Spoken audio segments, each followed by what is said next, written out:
Hello everybody, welcome back to HardReset.Info channel. In today's video, I'll show you how to use mini window feature on Honor Magic V6.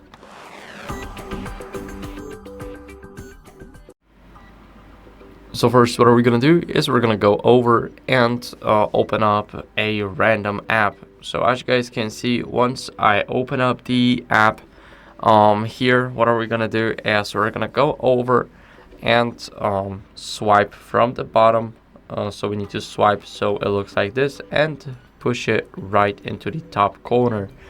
As you guys can see, here we have our mini window, and now as you guys can see, it is gone. So you can easily just get it and bring it up here. Now this is our mini window feature, and of course you can tap on it and then we'll be here.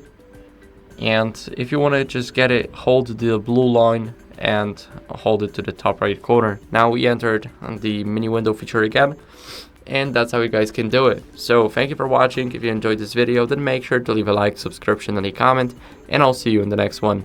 Bye.